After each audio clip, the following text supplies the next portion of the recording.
So eto na mga kaibigan, Barangay Ginebra mayroon pong tinatarget o prospect na player para maging big man nila at naglalaro din po bilang power forward. And before that kaibigan, please patulong naman po ng like and subscribe at pahit ng notification bell. Maraming salamat po. Well mga kaibigan, aminado po talaga tayo na humina po ngayon ang lineup ng Barangay Ginebra dahil nga po sa kanilang mga sunod-sunod na pagkatalo. Do sabihin na natin nanalo sila doon sa SMB pero hindi po nagiging consistent yung play nila at talagang nakita natin number 1 po na problema ngayon ng Barangay Ginebra ay yung depensa nila. Kulang po sa big man. Unlike before, nung naglalaro pa po si Christian Stan Hardinger or si Sistan sa Barangay Ginebra, hindi po ganyan ang nagiging sitwasyon, no? Kahit may Brownlee tayo ngayon, kung wala naman depensa ay mahihirap at matatalo ang Barangay Ginebra. Marami nagsasabi nandiyan naman daw si Japet, nabibigyan na no ng mahabang playing time at naipapakita na yung kanyang potensyal.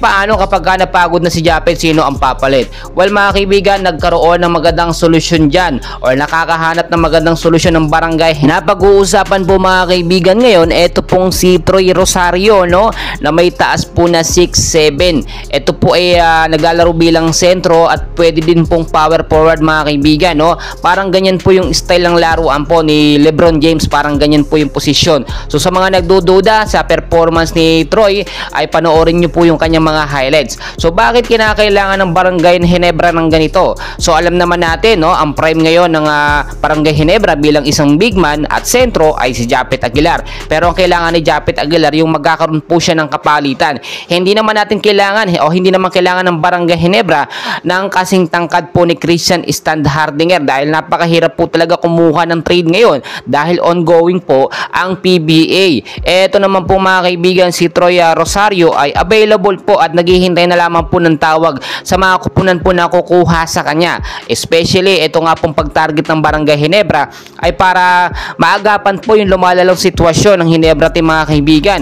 Madalas po kasi nakita natin ang bumubuhat ngayon sa Ginebra ay eto lamang si Justin Brownlee. Nang last game po ay nakakapagtala siya ng 37. Etong si Japet Aguilar, no, ay bilang depensa at umopensa na rin siya mga kaibigan. Pero ang problema pag napagod yung big man, yung sentro ng Barangay Ginebra, wala pong pumapalit. Kaya mga kaibigan, kung titignan nyo po kahit may rookie ang Barangay Ginebra, etong si RJ Abarrientos, yung mga fancy fast po niya hindi po tumatalab, no, nakita natin mga kaibigan. So dapat iwas-iwasan din yung mga ganon.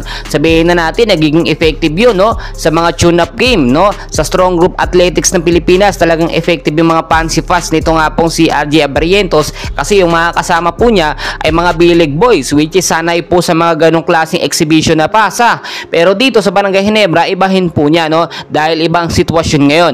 Pinapairal din po ni Coach Tim Cone ang triangle offense ng Barangay Ginebra na matutunan po ng mga bagong player, yung mga rookie dito sa Ginebra. Well mga kaibigan, kung sakasakaling makuha at makapasok sa Barangay Ginebra itong si Troy Rosario, ay napakalaki pong mayaambag nito sa team.